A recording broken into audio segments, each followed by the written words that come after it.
Hello guys, అందరు ఎలా ఉన్నారు? బాగున్నారు కదా? నేనైతే సూపర్గా ఉన్నాను. వెల్కమ్ టు మై ఛానల్ మమత. ఈరోజు శుక్రవారం ఫస్ట్ డే కదా. సో అందుకనే బేగా ఎర్లీగా లేచాను. 5:30కి లేస్తే అలాగా వావ్ తక్కువ అయిపోయింది. ఇంకా స్నానం చేసుకొని రెడీ అయిపోయి పూజవి సామాన్లు అవన్నీ కడిగేసుకున్నాక దాంట్లోని ఒత్తులు అవన్నీ వేసేసి దీపం పెట్టేసుకున్నాను అనమాట. మనకి పువ్వులు అవన్నీ పెట్టేసుకున్నాను. పట్టాలకైతే క్లీన్ చేసుకోవాలి ముందే. మనం కాదు, నేనైతే 3 వారాలు చేస్తున్నాను. సంతోష్ మాత గుడికి వెళ్తున్నాను. సో కిందటి వారం చేశాను, కాకపోతే వీడియో తీయలేదు, మర్చిపోయాను. ఈ వారం తీస్తున్నాను అనమాట. ఎలాగైనా శుక్రవారం ఫస్ట్ డే కాబట్టి తీస్తున్నాను. నేనైతే ఇలాగ డెకరేట్ చేసుకున్నాను మా గుడిని అయితే. మీరు కూడా ఇలానే చేసుకుంటారా? అయితే కామెంట్ సెక్షన్లో కామెంట్ చేయండి, ఓకేనా?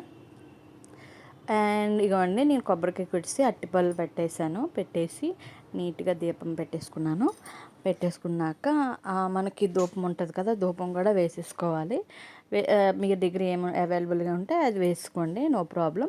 నేను దేవుడికి నైవేద్యంగా అమ్మవారికి కూడా ఇష్టమైనది పరమాన్నం చేశాను. అందులో ఏమీ వేయలేదు, ఎందుకంటే సంతోషమతికి పెడతాం కాబట్టి.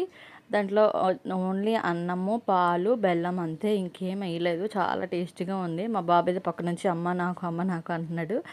కానీ దేవుడికి పెట్టేసాక కదా పెట్టాలి. ఇంకా ఇదంతా అయిపోయాక నేను దేవుడి తర్వాత గుడికైతే వెళ్ళిపోయాను అనమాట. దండం పెట్టేసుకొని, సో అందులోనే దండం పెట్టేసుకొని ఇలాగ చిన్న బౌల్లో నేనైతే వెండి కప్పులో పెట్టాను. మా ఇంటికి పిలిచేసాను వెండి కప్పు.